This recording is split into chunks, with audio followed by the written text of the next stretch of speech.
There's a chance of some brightness first thing, especially across southeastern areas of Northern Ireland as well. But many areas will see a bit of a cloudy start to the day with some outbreaks of heavy rain, possibly into parts of Wales, central areas of England, across the south coast as well. There could be some heavy showers breaking out first thing. So a mix of sunshine and showers once again on Thursday, but the showers will become much more focused across eastern areas where we're still close to this area of low pressure, bringing that more unsettled and cooler weather. But into the west, we start to see that drier and finer weather developing. And so it should be a fairly bright and dry afternoon for many western areas of the UK tomorrow. Temperatures are a little lower than today tomorrow, just into the mid to possibly high teens. But in the sunshine, it will still feel pleasant enough.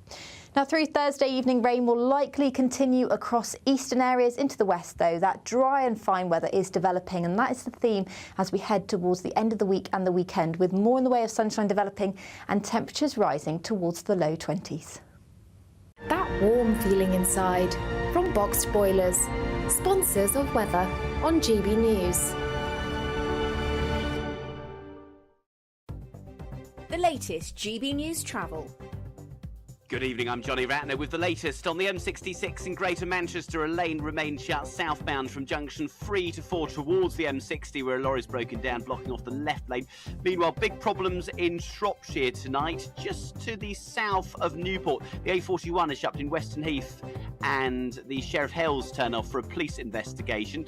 In Lincolnshire, the A15 remains shut in the Waddingham and Blyborough Grange exit, where a lorry has overturned. On the Hertfordshire stretch of the M25, the motorway is partly blocked clockwise just after 20, the Kings Langley exit at the scene of a crash, causing long queues back to Maple Cross. On the M3 heading south away from London, just before the Bagshot exit junction 3, the two left lanes are closed at the scene of a two-car collision. And on public transport, no service on the District line on London Underground, eastbound High Street Kensington to Edgware Road. That's the latest.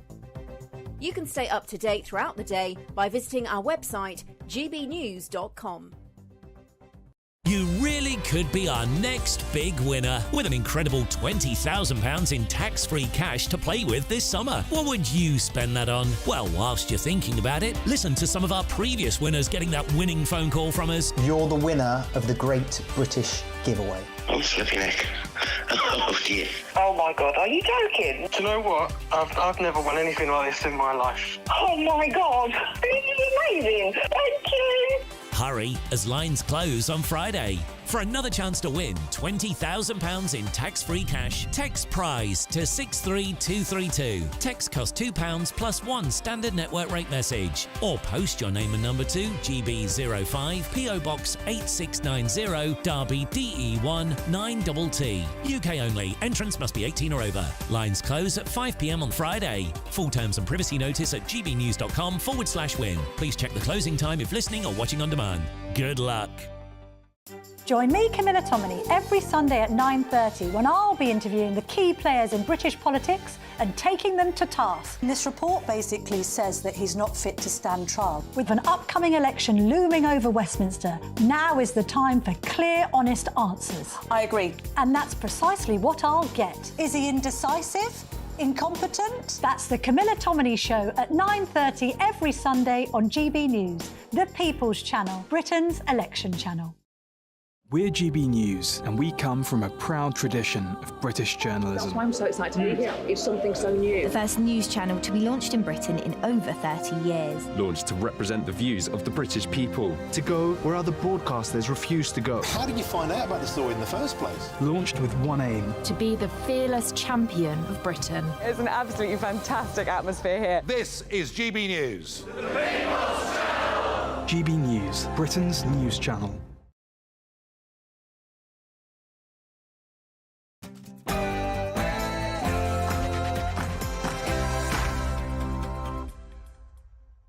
Hello there, it's 6 o'clock and I'm Michelle Dewberry. It's 36 days to go till the general election. If you've had better things to do today, then follow all the twists and turns of the campaigning. Worry not, we will bring you up to speed on it all. And I've got to say, one of the strangest goings on is all the confused mixed messages re whether Diane Abbott can stand as a Labour candidate or not. Do you think she should be able to?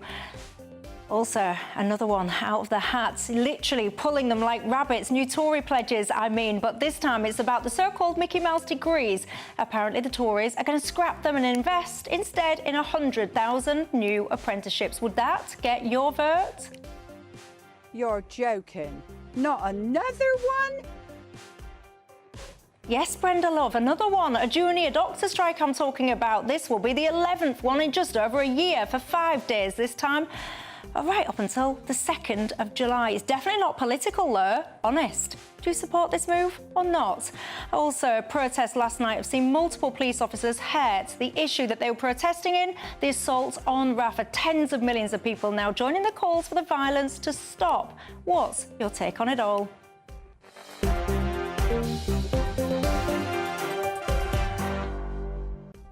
Got all of that to come and more with the Dream Team, Aaron Bastani and Peter Hitchens. But first, let's cross over to the legend, Polly Middlehurst, for tonight's latest news headlines.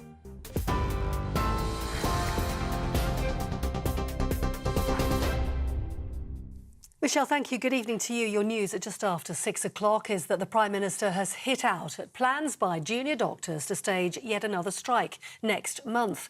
Members of the British Medical Association will walk out for 5 days, starting from the 27th of June. Speaking at a campaign event just this afternoon, Rishi Sunak said it was politically motivated and not in the interests of staff.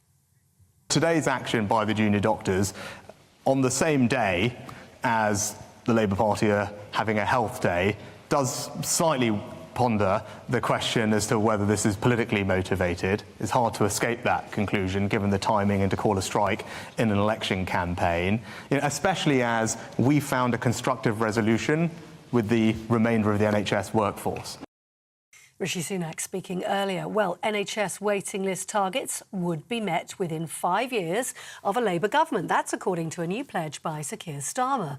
The plan would see an additional 40,000 appointments in England each week, taking place during evenings and weekends, and he says bringing wait times within the 18-week target. The Conservatives have called it more copy and paste politics and pointed to its plan to invest in NHS technology instead. But Sir Keir Starmer says it will help health workers get on with their job. Not the only thing that we do for the NHS, but just the first thing, which is to have 40,000 extra appointments and operations every week. So that means using operating theatres in the evenings, on the weekends, so 40,000. We'll pay for that by getting rid of the non-dom status completely. That's the special tax status for the super rich. That means they don't pay their tax in this country. I think if you live here, you should be paying your tax here, so we'll get rid of that. We also want to get in the money that isn't being paid in tax by those that are avoiding it. It's Keir Starmer. Now, GB News can reveal that environmental activists are planning to target the UK's busiest airports this summer, in fact, over the last 2 weeks of July. Just Stop Oil have said they've got plans to target airports, including Heathrow and Gatwick, at the height of the summer getaway, in order, they say, to cause maximum disruption. The group's also running a series of online courses aimed at encouraging and informing volunteers on how best to carry out protests. Now, Labour hasn't taken any decision to bar Diane Abbott from standing as an MP for the Labour Party, it says. The MP reportedly told media outlets that she had been blocked from running for the party. But Sir Keir Starmer said this afternoon those reports weren't true. She had the whip withdrawn in April last year following comments she made about Jewish people not suffering racism. But after an internal Labour Party investigation, the whip was restored just yesterday. Miss Abbott apologised for those comments and had been sitting as an independent MP in the meantime. Miss Abbott was, of course, a close ally of the former leader of the Labour Party, Jeremy Corbyn, and served as his shadow Home Secretary. It's unclear now whether she will or she won't contest her seat in Hackney North and Stoke Newington. An inquiry into crimes committed by paediatric nurse and serial killer Lucy Letby will not be live-streamed to the public. Letby was sentenced to 14 whole-life orders for murdering 7 babies in her care and attempting to kill 6 others. Lawyers for the families of her victims had argued for the inquiry to be streamed in an effort to counter the spread of what they called grossly offensive conspiracy theories. But the inquiry's chairwoman says there's a risk of breaching court orders, which prevent the identification of several people involved. It comes after articles appeared in US media questioning some evidence being put forward in the case. And in New York, jurors have begun their deliberations in Donald Trump's so-called hush money trial. Prosecutors allege that a payment was made to a former adult film star, which could have contributed to Trump's election victory. A conviction would not end his bid to return to the White House, however.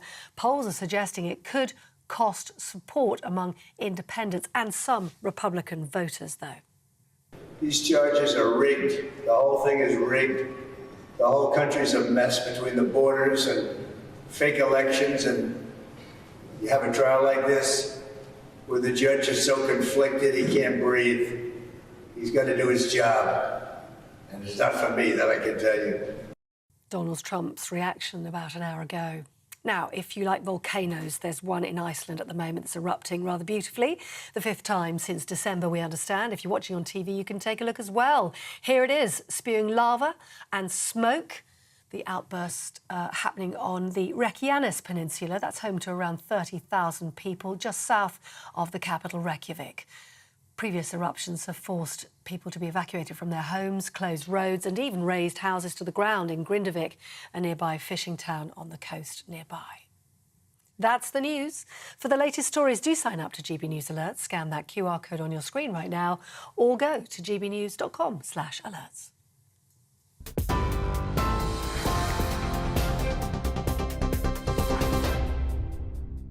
Thank you very much for that, Polly. Fascinating stuff. There's Just Stop Oil people in those bulletins. Would you want your summer holiday disrupted by those protesters? Honestly, I think the best thing media can do sometimes is just ignore them, deny them the oxygen of publicity, and then, you know what, maybe, just maybe, they might go away. What do you reckon?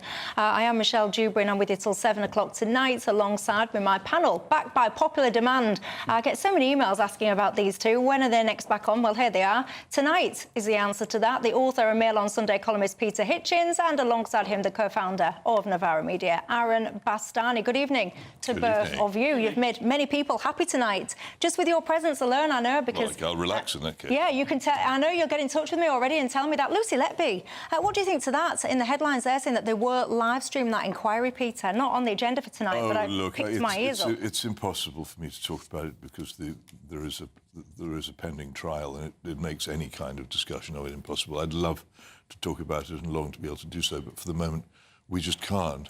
What do you make to it all at home? Have you been following some of those articles that have just been referencing there in the headlines that you weren't freely able to access in the UK, but fascinating stuff in there?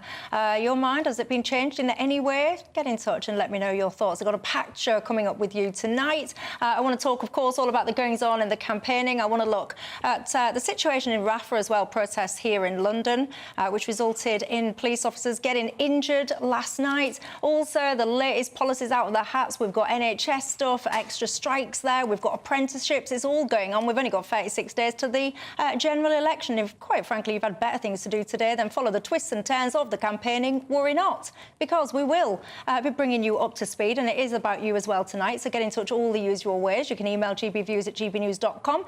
You can go on Twitter or X and get me there, or, of course, you can go onto the website gbnews.com/yoursay and have a chat amongst yourself, and, of course, to me too, wherever you are. You're very welcome tonight. But let's get straight into all of the campaigns going on, shall we? Let's cross live to our political correspondent, Olivia Utley. Good evening to you. Olivia, what have we been missing today? Well, it's been an absolutely huge day on the campaign trail. Labour wanted to spend the day talking about the NHS and healthcare in general. Wes Streeting has plans to clear the NHS backlog entirely, cut that waiting list of thousands, hundreds of thousands, down by 92%. But Labour didn't really get to talk about it at all. Now, why was that? Because Diane Abbott took the headlines. Now, Diane Abbott, the veteran Labour MP, who was the Shadow Home Secretary Secretary under Jeremy Corbyn, was suspended from the Labour Party a few months ago because of a letter she wrote in which she said that Jews, Irish people and travellers don't face racism in the same way as black people. Now, that was considered anti-Semitic by the Labour Party, and she was suspended. Rumour had it that the deal, the behind-the-scenes deal between Keir Starmer and Diane Abbott was that she could have the party whip restored if she then stood down and decided not to stand at the next election. She's now in her 70s, so that wouldn't be unusual at all. What happened in recent days is that it seemed to emerge that Keir Starmer had actually banned Diane Abbott from standing. That robbed her of the dignified exit which she apparently wanted. But then, that's what Diane Abbott herself said, but then the waters were muddied again today when Keir Starmer said that Diane Abbott had not been banned from standing at all. It's all very confusing at the moment, and it isn't clear at all whether Diane Abbott will be allowed to stand for her Hackney constituency. Either way, in the long run, it doesn't seem like it's going to be too difficult for Labour, because Diane Abbott has already said that she will be campaigning for the Labour Party, and it doesn't sound like she's going to be kicking up too much of a fuss. Meanwhile, on the Conservative campaign trail, the Prime Minister has been talking about apprenticeships. He wants to expand the number of apprenticeships, and to do so, he wants to cut down on what's called Mickey Mouse degrees, what he's calling Mickey Mouse degrees. Now, those degrees are, degrees which graduates end up in worse jobs than they would have ended up in if they hadn't gone to university at all. But when pressed, Rishi Sunak was unable to name a single Mickey Mouse degree or name anyone who had done one. So that sort of put that policy on the back foot a little bit. The Conservatives, as you said in the headlines there, Michelle, have been pulling policies out of the hat like rabbits. Labour, meanwhile, have been pretty quiet. Today was their first big announcement about the NHS, but it very, very much got clouded over, waters totally muddied by this complicated and quite difficult Diane Abbott story. It certainly did. Olivia Otley, thank you for that update. Now, one of the tweets that caught my eye, Aaron Bastani, about the Diane Abbott situation was yours. Oh. In case you don't follow, if you're not a tweeter or an Xer, let's look at what he said. Aaron Bastani was quoting Keir Starmer and basically said, a bigger liar than Johnson and Blair is about to become the Prime Minister. Why? I think it's just beyond doubt, frankly. In 2020, Keir Starmer said that he would end NEC impositions of candidates in 2 seats, which is to say that unelected, they're elected as NEC candidates to go on the National Executive Committee, but they're not parliamentarians. They would not determine who candidates would be in seats. Members would. Fast forward to 2024. Not only is the NEC imposing candidates, the NEC members are the candidates. So apparently 4 members of Labour's NEC are going to be parliamentary candidates. Again, the NEC chooses those candidates. There's something of a conflict of interest there. On Starmer in particular, this gentleman, and I use that word guardedly, said that he was sticking broadly to his 10 pledges. Even yesterday, speaking to Beth Rigby, he said most of them are still there. Of those 10 pledges, I think at a push, you could say maybe 1 is still there. I think this man is the most mendacious, deceitful person we've seen at the elite level of British politics ever. And he's not even in Downing Street yet. At least with Blair, it took a couple of years to get going. So I think we are seeing a whole new level of lying and deceit in British politics with Keir Starmer, if and when he becomes Prime Minister. I wondered if you were talking about, because he was saying, wasn't he, Keir Starmer, not that long ago about Diane Abbott, that no decisions had been made, the investigation was still ongoing. Well, there's claims now that actually, apparently that investigation had wrapped up quite some time ago. She's been on some anti-Semitism training and all the rest of it. I don't know if he was referring to that. I'm referring to all of it, Michelle. You know, the thing is, my baby girl, she's 7 months old now, you know, she turns over, she sleeps, and it's not the end of the world because she can breathe. You know, breathing comes quite naturally to human beings. Lying comes quite naturally to Keir Starmer. And the thing is, he said, like you say with regards to Diane Abbott, I think as recently as last Friday, there's still a process, it's not been completed. The process had completed last year. So he was lying to Beth Rigby, he was lying about Diane Abbott. Today, we've just had news out that Lloyd Russell Moyle is now being administratively suspended, who's the Brighton Kemp Town MP for Labour. This man and the people around him really lie to an extent which I think really your viewers out there, people listening, might think, well, all politicians lie. No, this is something quite new, actually. Obviously, Keir Starmer's not here to defend himself. He would, I'm sure, say that he's not the biggest liar at elite level of politics. Just got to get that out there. Peter Hitchens, what do you make to it all? This is called triangulation. It's a very clever trick by which, this is the simplest way of explaining it, you pretend to be right-wing by attacking somebody on the left. You attack somebody and therefore you differentiate yourself from them. Keir Starmer is a man very much of the left. He doesn't want people to understand this, particularly during the election. So he wants to distance himself enormously from Jeremy Corbyn, who, of course, is no longer in the Labour Party and isn't standing as a Labour candidate, although Keir Starmer once sat around the same shadow cabinet table as Jeremy Corbyn. And he also wants to distance himself from Diane Abbott. The problem he's run into with this is that a lot of Labour Party members see there's an injustice here. I am not going to be the person acting as advocate for Diane Abbott, but she has, in her time in the Labour Party, made major contributions as the first black woman MP to an important cause in actually fighting against and getting rid of racial prejudice, which you can't take away from her. And he comes up against people who respect her for that. He also comes up against people who say, well, hang on a minute, you've recently welcomed into the Labour Party a Conservative MP, Mrs Elphick, who is about as far from being Labour as I am from being Labour, and this is hypocritical.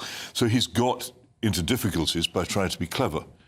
And I don't sympathise with him very much. Both the major political parties have for a very long time now. I think Michael Howard got it going in a big way back in 20 years ago, have been ambushing local political parties, local political associations, preventing them from selecting the MPs they want. Increasingly, MPs are centrally selected employees of the party who will, if they become members of the Parliament, be employees and servants of the executive in Downing Street, and they won't stand up for us, which increasingly they don't. This is one of the reasons why Parliament is such a dead body. But fundamentally, what Keir Starmer is about is pretending to be something he's not, and by trying to be tough with people who the public think are the ultra-left. He himself, as I say, is a man very much of the left. I've written about this and gone into the details of his past, a past which, to his credit, he has not denied. So the candidate selection deadline for Labour is the 4th of June. Do you think Diane Abbott should be able to stand as a Labour candidate? Well, I think it's up to her. It ought to be up to her whether she wishes to stand, as she is apparently now restored to the Labour Party, and up to her constituency Labour Party as to whether they want to select her. That is the rule. I don't think that should be blocked by any kind of outside force. Do you think she should be able to stand as a Labour candidate? Most certainly. Bear in mind, look, this is a seat with, I think, a 35,000 majority. It's a massive majority. And if we are to call ourselves a democracy with a two-party system, there are very few options for people to actually participate in the democracy of safe seats if you don't allow members to participate in selection. And I'm actually worried with Labour.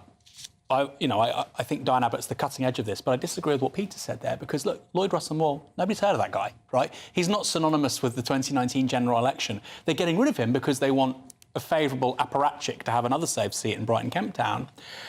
And I don't think Starmer's on the left. You think he is. That's fine. We can disagree. I know he is. Well, but it's possible to be on the left. I don't think he is. I know he is. My point is this. It's possible to be on the left and a liar. We can agree with you on that. we can agree or disagree about ideology. The man lies compulsively. He was talking to Beth Rigby, as I said, on Sky. She said, you've not kept your 10 pledges. Are you just saying that, though, because you have an issue with him? Because obviously you were on the side of the fence of more the Corbynistas. Sure. Keir Starmer's essentially worked very hard to purge the Labour Party of that and reinvent the Labour Party in lots of ways. So have you just got sour grapes? No, when he won the leadership, I said, he's running on a really interesting platform. Pluralism, wants to bring people together, be a unifier, wants to change the culture of the Labour Party, which was a disaster under Corbyn, not because of Jeremy Corbyn. It's been a disaster for a very long time, the Labour Party's culture.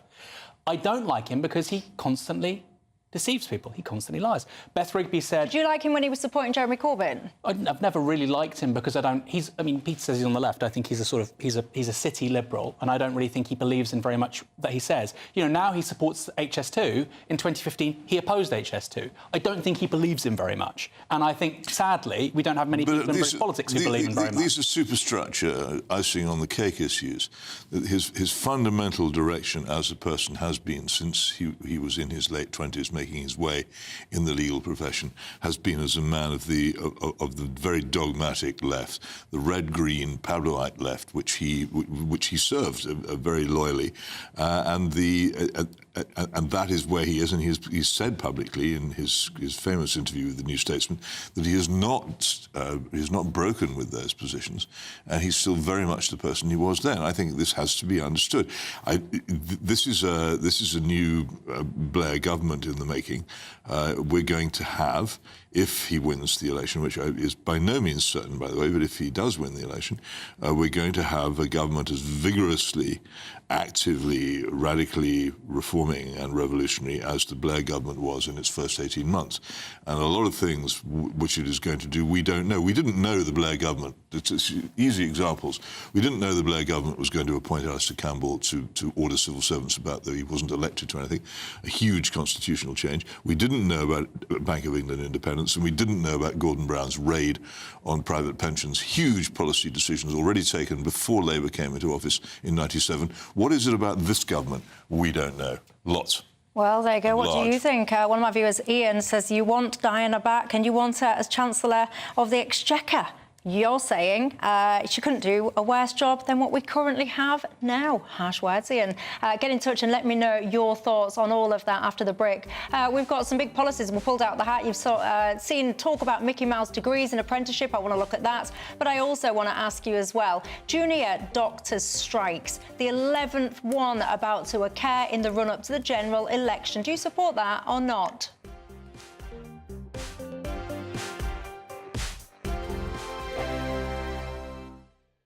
This is GB News, Britain's news channel.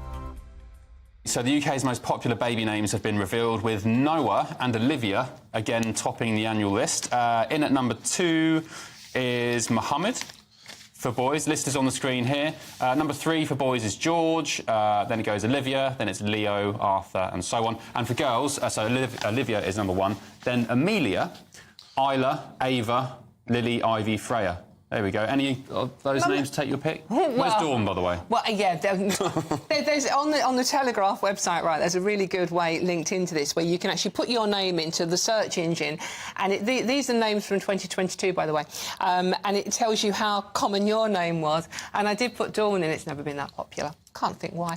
And there were only 5 babies named Dawn in 2022. Really? That's surprising. It's not a full confession here, right? My middle name, Mum, I hate you, is Maureen.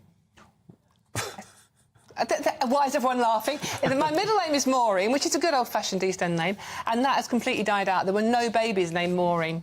Well, it's interesting, isn't it? Names like Keith, for example, Peter. Would you call a baby these days Keith or Ian? Baby Ian? Without a doubt. I feel like I'm in a persecuted minority, you see, because later on, when I'm watching the boxing with Terry, Steve, Mick, Phil and Kev, right, and Peter, there are no such names featuring in this list. We are dying out. Our names will soon be gone forever, and I feel victimised by it. Likewise, I should think we should start a campaign group and go on a protest march through London. Cans, what do you make about Mohammed being number 2 for boys' names? You know, I'm not going to comment on people. You know, they're going to call what they want to call.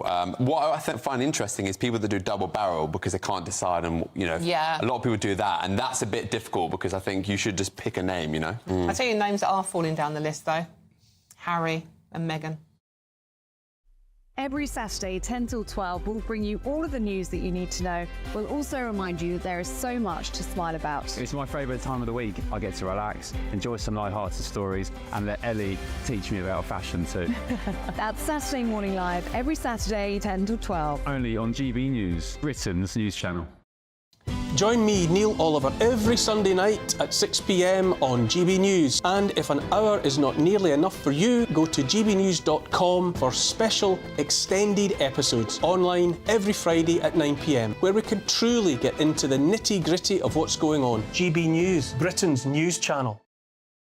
We're proud to be GB News, the People's Channel. And as you know, we always love to hear your views. Now, there's a new way of getting in touch with us at gbnews.com/yoursay. By commenting, you can be part of a live conversation and join our GB News community. You can even talk to me, Bev Turner, or any of the members of the GB News family.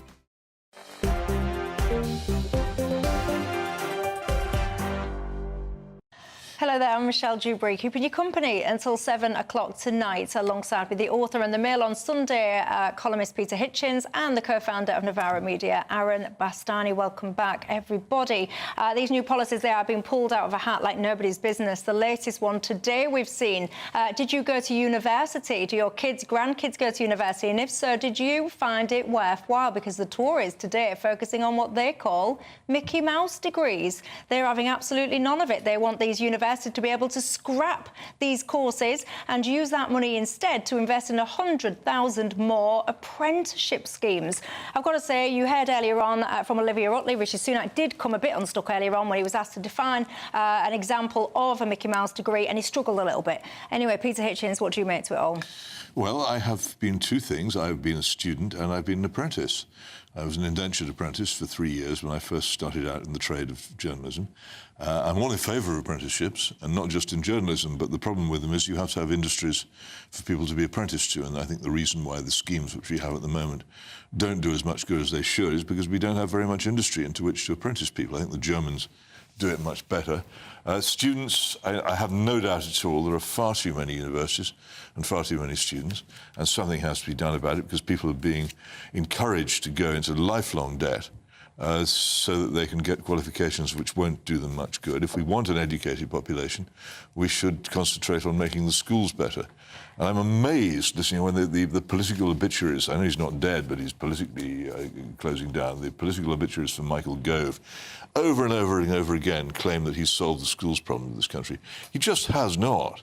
The education in the schools of this country is still extraordinarily bad.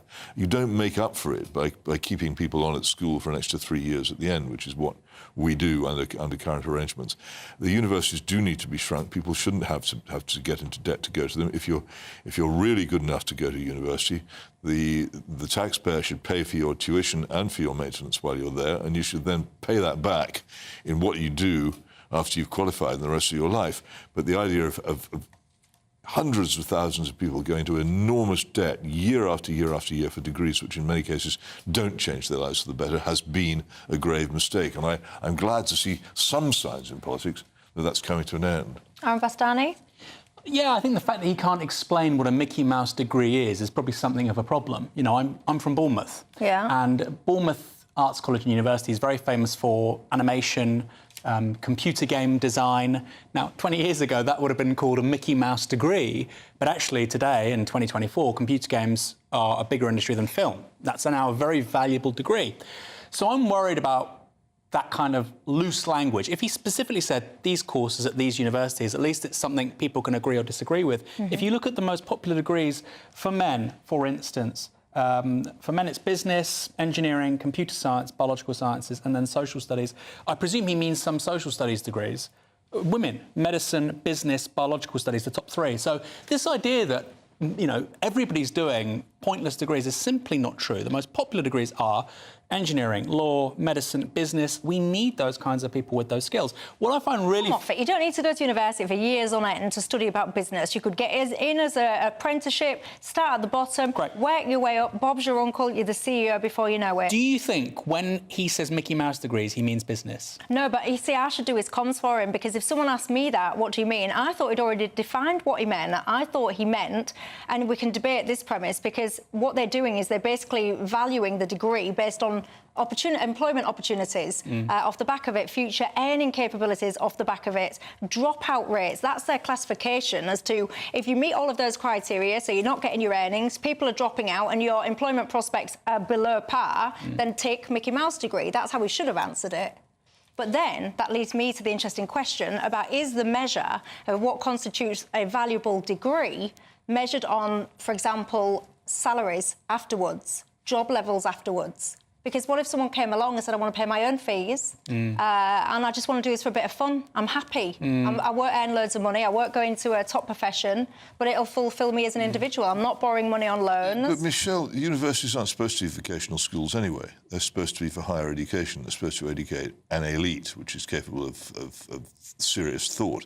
And they've been changed into semi-vocational schools, especially since John Major began the merger of the polytechnics with the universities and the expansion which Blair then hugely accelerated, they've become something completely different. They've ceased to be universities as we understood them when I was at university. They're not that at all. So the difficulty is not so much that the degrees are Mickey Mouse, as that they're not degrees at all.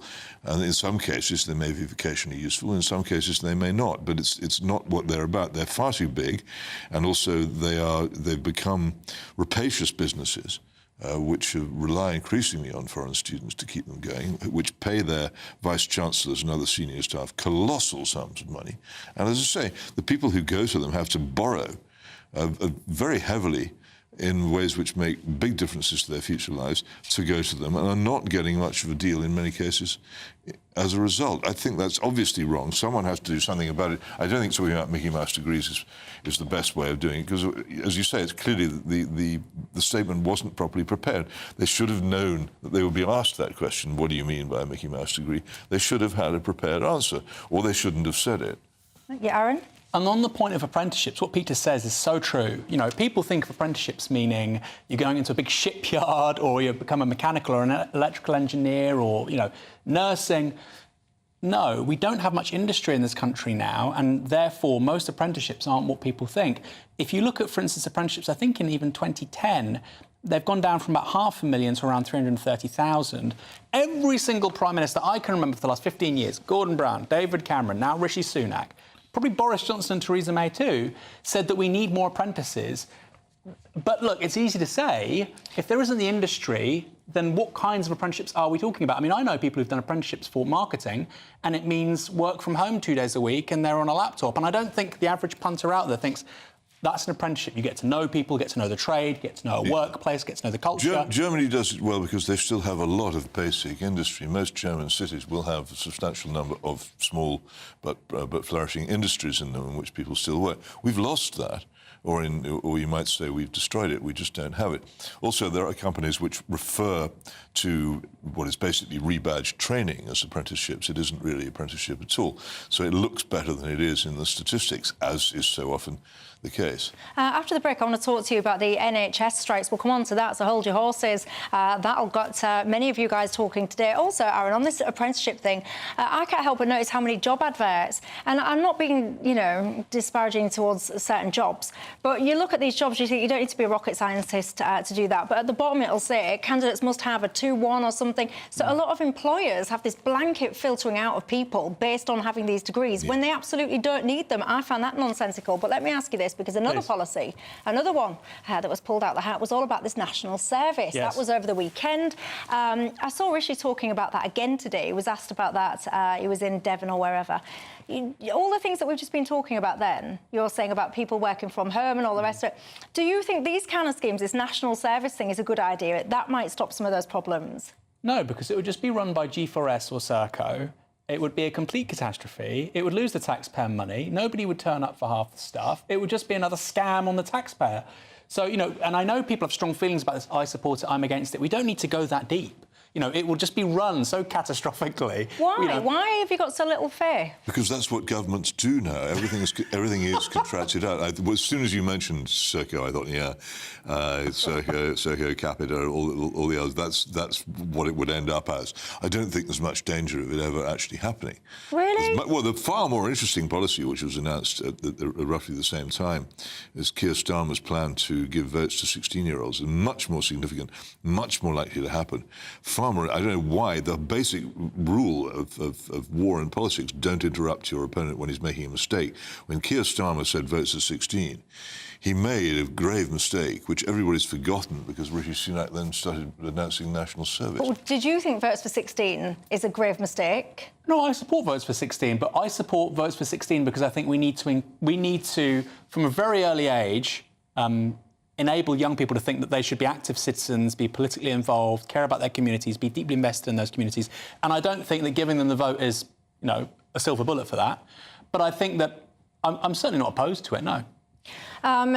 Do you think there's an element that Labour want this because they know that a lot of young people are more sympathetic to the left than the right, and therefore politically it stands to benefit the likes of the Labour Party more? Plausibly, but, you know, debates around expanding the franchise in the 19th century, everybody said, well, this will help the left more than the right. And, the Second Reform Act, I think, of the 1860s, Peter will know this better than me, I think that was the birth of working-class conservatives, voting en masse. So people say that, but I wouldn't be so sure. Those people could end up voting Green or, single issues and whatnot. So, no, I don't it's think statistically demonstrated that and the research has been done, that the big divide in British politics is now not class but age. The younger you are, the more left-wing you are. So I don't think there's any doubt that Keir Starmer... I don't think they'd vote Labour necessarily. Well, they're not going to vote Tory, that's for sure. No, that is for sure. About 1.5 million people would be enfranchised, and quite a lot of them would certainly not vote Tory, and I think he sees that. The interesting thing is that at the same time all this is going on, actually Labour has been instrumental in actually raising the age of consent for other things. For instance, the age of consent for marriage in England went up with Labour's support last year. Labour in 2007 raised the age at which, from 16 to 18, at which you could buy cigarettes.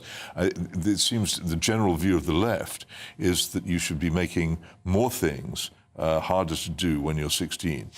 So how they square that you can't get a tattoo till you're 18, even in the army, which can recruit at 16, it's now the case that young soldiers can't go into combat until they're 18. Well, everything is moving in the opposite direction. So for Keir Starmer to be moving things down to 16, you have to ask him, what's his attitude going to be when his children start saying, well, why can't I get a tattoo? Why can't I buy cigarettes and buy a drink in a pub at 16? Well, there you go. Lots of you getting in touch about this degree situation. Lots of you think that actually the definition of Mickey Mouse versus none is whether or not it contributes to the economy, what you do afterwards. John says, what about scrapping degrees for things like nurses? They should be on apprenticeships. I have a lot of you writing as well. Many of you said about the push to get police officers doing more degree-type stuff. You feel that is wrong. I've spoken to you guys about that before. Keep your thoughts coming in all the usual ways. By the way, happens all the time. I'm a lone voice on this panel. I actually don't think that national service idea is all that bad. Do you agree with me or not? Get in touch and let me know your thoughts after the break. I want to talk to you about junior doctors, the 11th walkout since March last year, planned right before the election. Is that politically motivated? You tell me.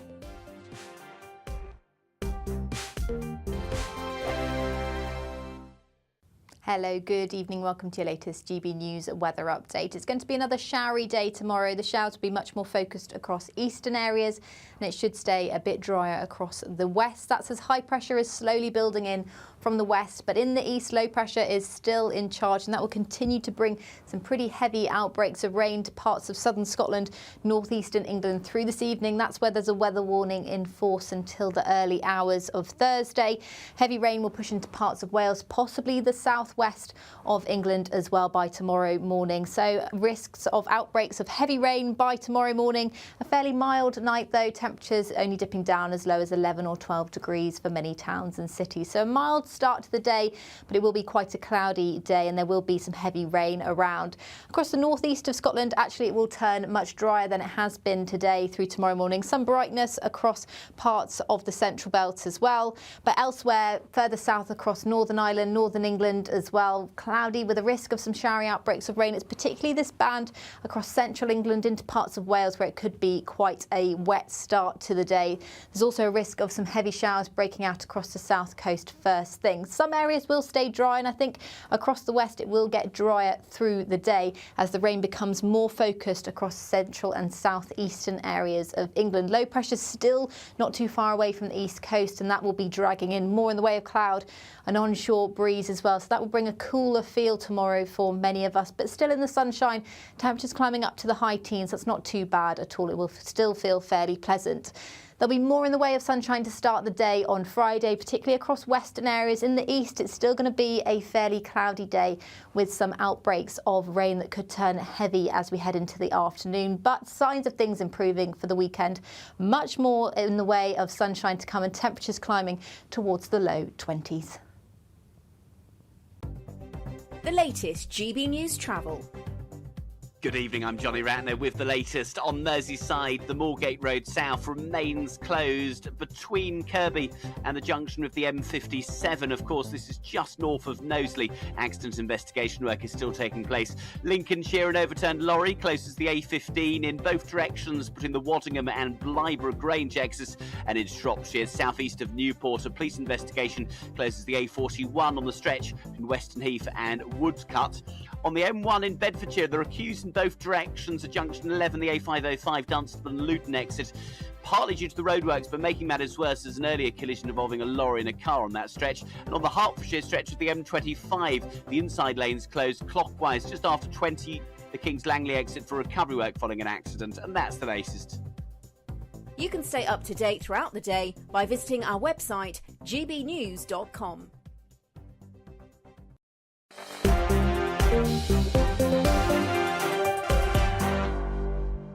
Hello there, I'm Michelle Dewberry. Till 7 o'clock, the author of Mail on Sunday. Columnist Peter Hitchens alongside me, as is the co-founder. What am I doing today? I'm just getting myself all confused and discombobulated. Of course, the co-founder of Novara Media, Aaron Bastani, remains alongside me. We've just been having a debate in the break there. I'm saying I don't think that national service is a bad idea, quite frankly. I think too many young people in our society lack a little bit of gumption, a little bit of resilience, and quite frankly, they need a good shake. And if that policy could perhaps enable some of that, then it gets a high five from me. Tell me your thoughts on that. But for now, junior doctors in England, they're out again, everyone, striking again. It's the 11th time that they will be walking out since March last year. You know the drill by now. They want pay restoration, which is essentially a 35% pay increase. They want it backdated to rates as they should have been, they would argue, since 2008. This strike will be 5 days from the 27th of June to the 2nd of July.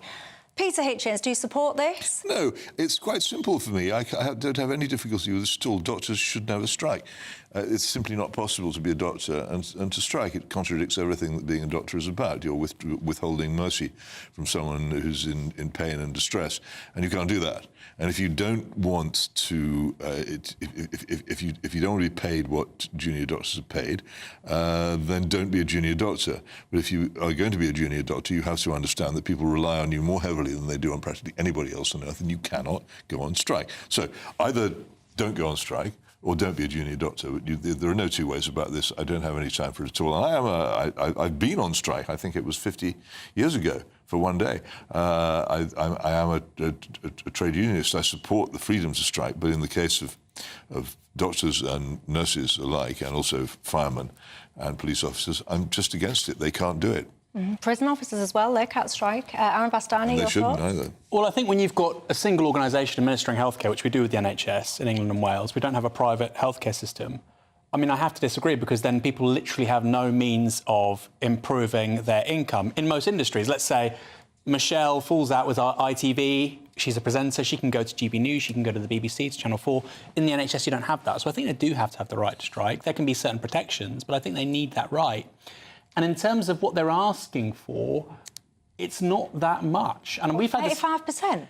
Well, actually, when you look at the numbers involved, I think it's about £1 billion a year. You and I... No, nothing at all. Well, no, but we've had this conversation a few times. I mean, the question here, whenever anybody says, I want such and such an amount of money out of the tax income of the government, you have to ask them, where's it coming from? But we're losing... Do they propose to take the £1 billion away from some other government activity? Sure, Peter. Which one? Or do they propose to, well, go on then. Pitch impose taxes on other people so they can pay? How do they have the nerve to do that? The problem with junior doctors is we pay a hell of a lot to train these people. They earn very good money as consultants. Yeah. But there's this terrible pinch point where they don't earn great money. It's pretty hard. And actually, they can earn a lot more money elsewhere. And we're losing lots of people who we invest in. And I think if you were a business, even if you didn't agree with what they were doing, you'd say, look, we're losing loads of really valuable stuff at this crucial pinch point over several years. Just give them what they want. Yeah, or if you was a business, to quote your analogy, and again to quote yourself back to you, you're saying we invest all this money in this staff, then off they go. Well, if you was a business, you sit there and you say, right, I'm going to invest in training and developing you, and there's going to be a retention clause. We'll spend all this on developing you, which, by the way, you're going to make an absolute fortune down the line in your own career. You're going to get fabulous pensions and perks and all the rest of it. But for now, there's a retention. You have to stay locked into the NHS, and if you go, no problem. But now you have to start repaying X% of your training.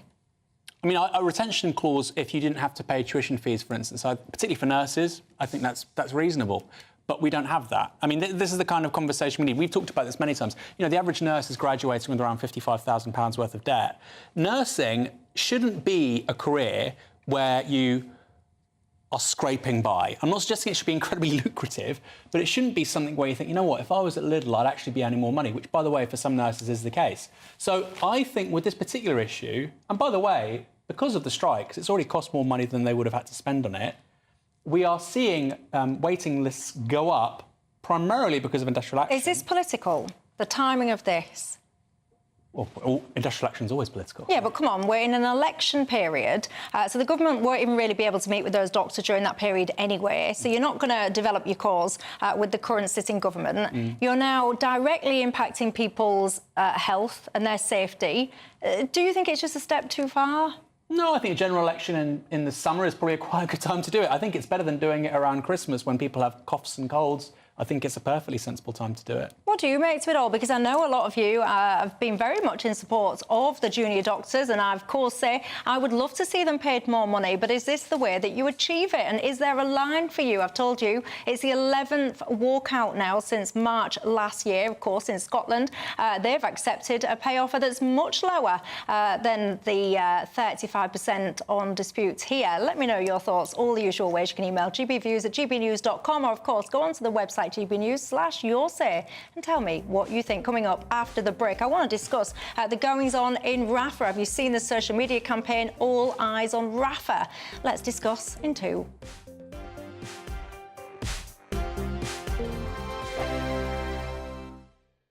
This is GB News, Britain's news channel. Have government done enough, do you think, to actually help them out? I think there will be occasions where people have tried to run a venture, whether it be a pub, a restaurant or anything sort of like that, in the hospitality sector, and it hasn't become commercially viable because of costs, because of bad accounting or because of bad business people. That is just a fact of life. That happens in every sector. So there will be pubs that are closing because they've been poorly run. But I do think there will be occasions where people are forced out of the market. So if local councils aren't being able to pass on business rates, for example, maybe central government can do more. It always tries to do more to cut beer duty and things like that to keep pubs going. So I don't think it's necessarily just as plain as what James is saying, is that, you know, bad pubs will just inevitably be falling by the wayside. The idea that you two gentlemen, you raging capitalists, support the government stepping in to protect pubs seems to me to be particularly peculiar. If a pub isn't commercially viable, it has to be allowed to fail. Well, Sadiq Khan, you know, he has a nighttime czar that he pays well over 100 grand. Yes. And businesses are going under like you wouldn't believe in London. She's a real nightmare. What's your point? Well, the point is that Labour aren't exactly helping out these businesses, are they? So I'm saying that pubs should not be protected by the state. I'm all for a pub. Well, I'm not suggesting that we subsidise pubs. That has been suggested. That's what James May is railing against. Although I have to say, it's all very well for James May and presumably his very posh gastropub. But if a pub is not fit for purpose, and May makes this point, you know, you've got to have decent, clean loos and a clean pub. And also, realistically, in this day and age, you know, times change. You've got to put on some decent grub as well if you want it to survive. We can't have the government stepping in to save our pubs. And anyway, my understanding over the last 10, 20 years, as a percentage, we haven't lost that many pubs, so they're not going under anytime soon. GB News is Britain's election channel. And when the big stories break, we're tackling them on Britain's newsroom. When we disagree, and we disagree a lot, it's even livelier than normal. We don't disagree that much. We do. His comedy, though, is revolting. I knew her, unlike you. That explains Beverly Turner's temperament. It's a bit frothy in here, isn't it? He'll have one of me one day. For dartball practice. Britain's newsroom on GB News. Weekdays, 9:30 a.m. GB News, the People's Channel, Britain's news channel. I'm Christopher Hope. This is GB News, Britain's election channel.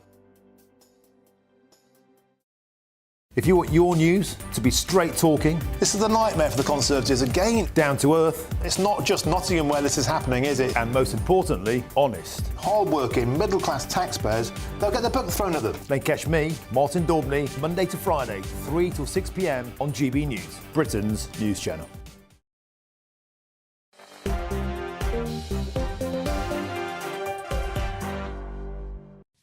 Rafah there. Michelle Dewberry with you till 7. Aaron Bastani and Peter Hitchens remain alongside me. Lots of people getting in touch about the junior doctors strike, saying it's political, but Aaron Bastani says, well, what strike isn't? Clear the NHS backlog and the new patients will come forward and form a new queue. There's never going to be a scenario where there's zero waiting list, says Lisa. Dave says junior doctors should be ashamed of themselves. And one of my other viewers says, if you don't want emergency sectors going on strike, set up a panel to set their pay rises like the MPs have. They already have peer review boards in lots of these sectors, but they're rejecting those proposals. Look, there's another story I want to talk to you about before we go. We've seen protests in London last night. Started off quite peacefully, many people have said, and then they did descend into something a little less peaceful, I've got to say, which saw multiple police officers hurt. The essence of it is the situation in Rafah. There's a huge social media campaign now, all eyes on Rafah. Tens of millions of people have interacted with it, Aaron Bastani. Huge strength of feeling about what's going on there. Your thoughts? Yeah, the scenes coming out of Rafah are absolutely horrific. I don't know if your viewers and listeners have seen some of those images. I mean, like things from a horror movie involving children, frankly. I don't need to go any further. You're talking about the dad that came out carrying a child that had been decapitated, basically. Yeah, and it seems that was probably from shrapnel. So there was Israel, its Air Force dropped two bombs, 17-kilo bombs, on a building, and then they then claimed that then blew up because there were weapons stored there. They didn't know that, which is strange because they'd previously said that location was one of the sites where there had been attacks launched on October the 7th. So either they knew there were weapons there or they didn't. But anyway, around 50 innocent people died. And what Israel says is, well, they weren't in the safe zone. That is rewriting the laws of conflict. You know, you don't just say, well, civilians have died because they weren't in the safe zone, that's suddenly OK. No, they are not legitimate targets. They're not legitimate collateral damage. And as I've said so many times, every single child in particular that is killed by the IDF in Gaza is a recruiting sergeant for Hamas. This will echo for decades, and it's just an appalling thing Let to me see. ask you about this, because there's some people that refer to the images that you've just described, and they will say, oh, Pallywood, it's all propaganda, they're all fake. What would you say back to that? It's just nonsense. I mean, we know that tens of thousands of people have been killed, and I would invite you to at least search some of the terms you mentioned, and you will see the images and come up to your own conclusions. And I think, frankly, millions of people who weren't particularly invested in this have seen what's happened in Rafah, and hence this graphic on Instagram has gone absolutely wild. Yeah, tens of millions of people have seen and engaged that. Peter Hitchens. Well, the bombing and bombardment of populated areas is flat out wrong. It's always been wrong, and no civilised country should do it, and yet we do. And people are prepared to look the other way. If these scenes that have also, I have to say, taken place under the bombardment of Western countries such as the United States and Britain in Iraq, and of Russia in Aleppo, about which there was some protest because it was Russia some years ago, if these scenes were now taking place in European cities, I think we would understand the horror with which they're regarded in the Arab and Muslim world rather better. I don't want that to happen because, and one of the reasons I constantly urge people against the whole idea of supporting bombarded populated areas is the more that we do it, the more that eventually we risk the danger of it coming to us. I think we really have to realise as civilised countries, this is not something that we can do. It is always wrong. It cannot be justified by military or political terms. And I would add that for those who, like me, who try and make some sort of case for the continued existence of Israel, it makes that task incredibly hard. Look, I know there's a huge sense of emotion around this topic. There'll be divided opinions at home, I'm absolutely sure. There'll be many of you getting in touch saying, well, Michelle, why aren't they releasing the hostages and then much of this will stop? I can hear you shouting that. But look, whatever side of the fence you're on, we can all conclude that actually what everyone Can I say something is a peaceful solution. If it's about 2 seconds it's long, very yeah. fast. The idea that this action is going to get the hostages released seems to me to be discredited by experience. That is not happening. There you go. No, it doesn't work on those terms. You cannot fight Hamas by bombing them. There you go. Look, talking about national service, Darryl says, we live in a free society. Your life belongs to you, not the state. Compulsory national service is appalling. One step away from a dictatorship. Come off it, Darryl. These kids, get them out of bed, put them to work, make them contribute to society. That's what I say. But look, that's all I've got time for. Thanks, chaps. Thanks to you at home. Don't go anywhere. Farage is up next. Night. A brighter outlook with Box Solar, sponsors of weather on GB News. Hello, good evening. Welcome to your latest GB News weather update. It's going to be another showery day tomorrow. The showers will be much more focused across eastern areas, and it should stay a bit drier across the west. That's as high pressure is slowly building in from the west, but in the east, low pressure is still in charge, and that will continue to bring some pretty heavy outbreaks of rain to parts of southern Scotland, northeastern England through this evening. That's where there's a weather warning in force until the early hours of Thursday. Heavy rain will push into parts of Wales, possibly the southwest of England as well by tomorrow morning. So risks of outbreaks of heavy rain by tomorrow morning. A fairly mild night though, temperatures only dipping down as low as 11 or 12 degrees for many towns and cities. So a mild start to the day, but it will be quite a cloudy day and there will be some heavy rain around. Across the northeast of Scotland, actually it will turn much drier than it has been today through tomorrow morning. Some brightness across parts of the central belt as well, but elsewhere further south across Northern Ireland, Northern England as well, cloudy with a risk of some showery outbreaks of rain. It's particularly this band across central England into parts of Wales where it could be quite a wet start to the day. There's also a risk of some heavy showers breaking out across the south coast first thing. Some areas will stay dry, and I think across the west it will get drier through the day as the rain becomes more focused across central and southeastern areas